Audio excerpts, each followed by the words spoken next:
Tara! Shh, kita lagi akan ngintip film Antawasia nih guys. Kali ini, film yang akan kita ngintip berjudul Jandara The Finale. Film ini merupakan lanjutan dari Jandara pertama, yaitu Jandara The Beginning. Dan untuk alur ceritanya sendiri, sudah pernah saya upload juga di channel ini. Buat kalian yang belum nonton, silakan bisa kalian nonton terlebih dahulu. Oke lah, mending langsung saja yuk. Kita sama-sama ngintip-intip filmnya guys. Let's go.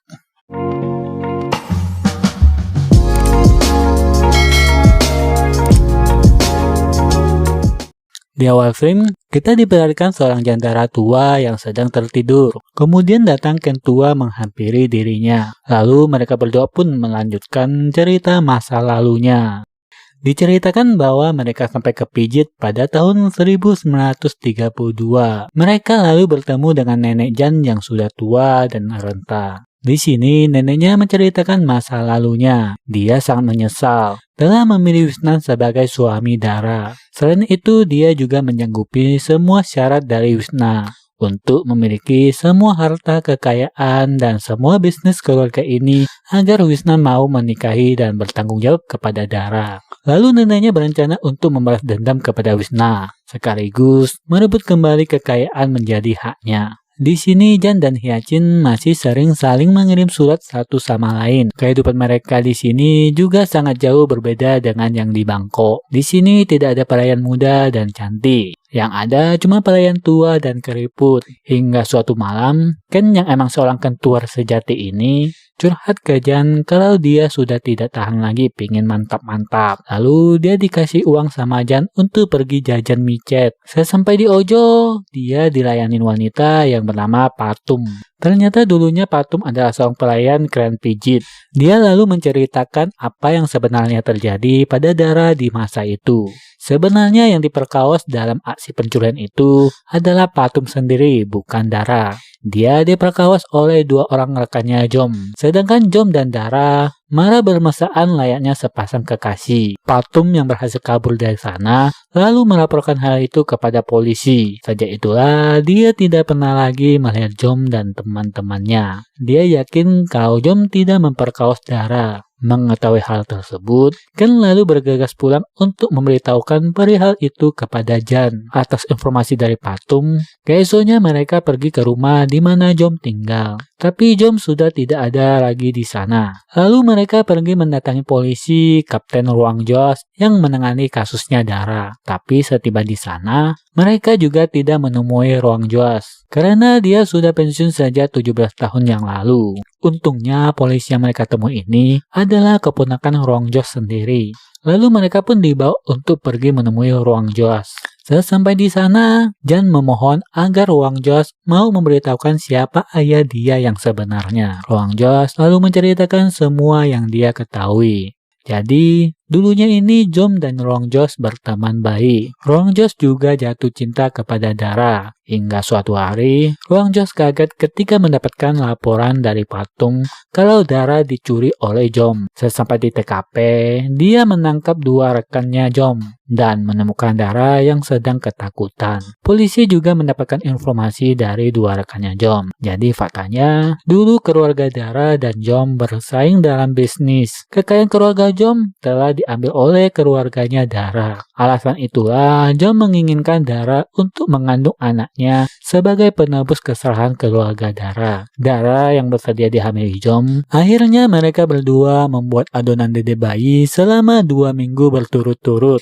Hingga saat Patum berhasil melarikan diri dari tempat itu, keadaan menjadi buruk, di mana dua rekannya Jom yang sudah tidak bisa lagi wena-wena memutuskan untuk menembak mati Jom dari belakang. Setelah itu mereka pun memperkaos Dara. Selesai mendengar cerita dua rekannya, nenek pijit menjadi marah besar lalu menembaki mereka berdua hingga tewas. Jan yang sedih berniat bunuh dengan merampas pistol polisi. Namun aksinya bisa digagalkan. Kemudian Jan masuk ke danau, tapi lagi-lagi dia diselamatkan oleh Ken. Keesok harinya nenek pijit menegaskan kalau hanya Janlah satu-satunya keturunan yang tersisa dari keluarga mereka dan menyuruh Jan untuk merebut kembali apa yang jadi milik mereka. Lalu Ken dan Jan pergi sembahyang di kuil. Ken melihat ada seorang wanita cantik yang keluar dari kuil itu. Ken pun menikahinya. Setelah tahun menikah, Ken pun mempunyai seorang anak. Dan anaknya dinamai Dao oleh Jan. Singkat cerita, di tahun 1935, Bibi Wat mengunjungi mereka ke Pijit.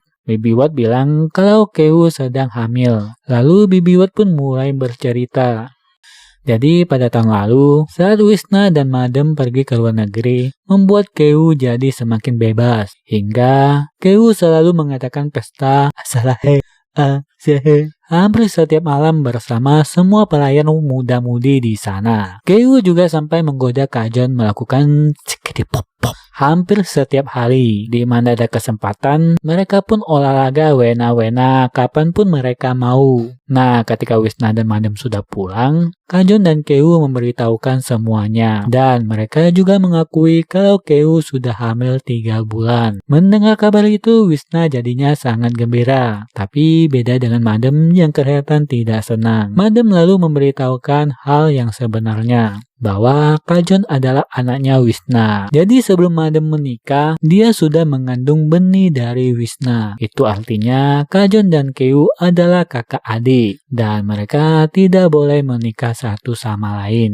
Kajon yang dibuat marah dan kecewa pun memilih pergi dari tempat itu. Sedangkan Wisna yang syok pun jatuh pingsan, hingga kesehatannya turun drastis. Mendengar itu semua, Nenek Jan pun menjadi semangat untuk balas dendam. Karena untuk menutupi aib keluarganya, Wisna meminta Jan untuk menikahi Keu. Lalu Nenek Pijit meminta Jan berjanji agar membalaskan dendam dan juga merebut kembali harta kekayaan mereka. Setelah Jan berjanji, akhirnya Nenek Pijit pun meninggal dunia. 50 hari kepergian Nenek Pijit, Jan dan lainnya pun kembali ke Bangkok. Dia langsung melakukan negosiasi perjanjian-perjanjian bersama Wisna untuk menikahi Keu. Antara lain, seluruh aset dan bisnis di Bangkok menjadi punya Jan, dan Ken diangkat menjadi direktur perusahaan. Setelah semua perjanjian telah disahkan, Jan akhirnya menjadi pemilik tunggal di rumah itu. Jan lalu pergi untuk menemui Hyacin. Sesampai di rumahnya, Jan malah mendapatkan kabar dari ayah Hyacin bahwa tadi pagi Hyacin baru saja habis kontraknya di dunia.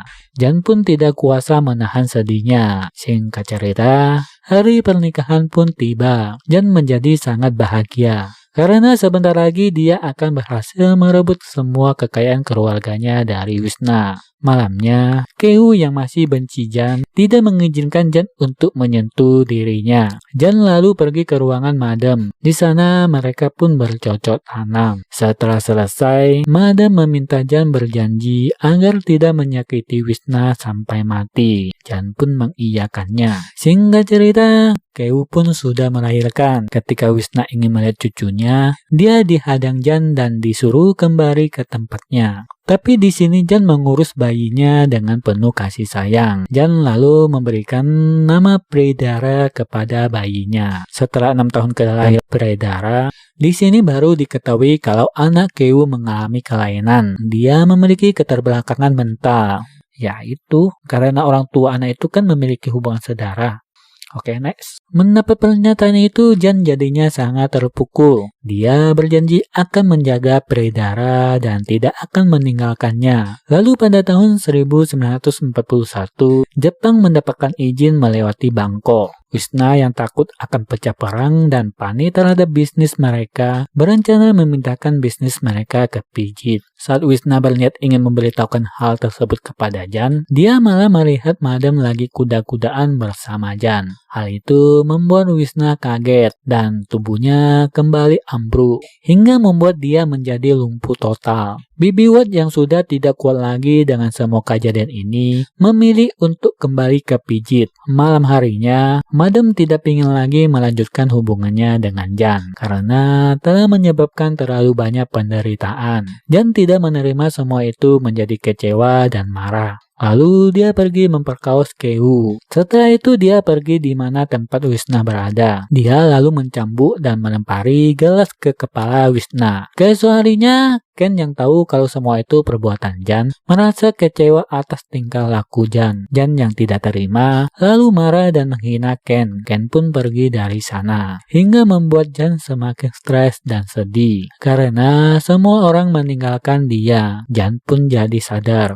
Dia mengingat semua kenangan dan kebaikan Ken selama ini. Esoknya dia pergi menemui Ken. Di sana dia meminta maaf dan meminta Ken kembali bersama dirinya. Tiba-tiba di sana terjadi peperangan besar antara Jepang dan Inggris. Jan berhasil diselamatkan oleh seseorang. Setelah dilihat, ternyata itu adalah Kajon. Kajon lalu menitipkan cincin untuk diberikan ke ibunya. Dia juga meminta Jan untuk menjaga ibu, ayah, adiknya, serta anaknya yang bersama Keu. Saat pulang ke rumah, Jan malah melihat Keu dan Madam lagi lesboy. Di sini Keu sudah menjadi depresi setelah diperkaos oleh Jan, hingga membuat dia menjadi seorang lesboyan. Setelah memberikan cincin yang Kajon nitip, mereka mendapatkan kabar dari Ken kalau Wisna sudah meninggal. Sepeninggal ayahnya, Keu jadi semakin depresi, apalagi setelah dia mengetahui kalau dia mengandung anaknya dari Jan. Sampai-sampai dia mengubah penampilannya layaknya seorang pria. Lalu saat Madam memutuskan pergi dari Bangkok, dia mendapatkan ancaman dari Keu. Kalau Madam pergi, maka Keu akan melakukan tindakan bundel.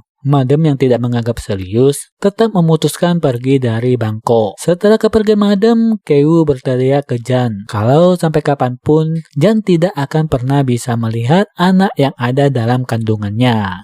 Dan Keu pun loncat dari atas. Jan jadinya sangat sedih dan dia tersadar kalau semua orang telah meninggalkan dirinya, termasuk Predara yang meninggal pada saat usianya 10 tahun. Kembali ke masa Jan dan Ken tua, Jan lalu memberikan diary dan harta kekayaannya kepada Ken. Tapi Ken cuma menerima diary-nya dan menolak harta dari Jan. Lalu ada seorang pria datang menjemput Ken. Dia adalah cucunya Ken, anaknya dari Dao yang bekerja di NASA Amerika. Dan Ken pun pergi meninggalkan Jan untuk kembali ke Amerika. Jan akhirnya meninggalkan harta kekayaannya di tempat duduk. Lalu dia pun pergi dari sana. Dan film pun tamat. Oke, itulah film yang kita ngintip-intip kali ini. Buat saya sendiri, film ini amat mengesankan. Terlepas dari banyaknya adegan wena-wenanya, untuk cerita saya akui film ini bagus untuk ditonton. Dan jika kalian suka, jangan lupa di like, subscribe juga channel ini agar kita bisa bersama-sama ngintip-intip film mantap Asia lainnya. Sampai jumpa dan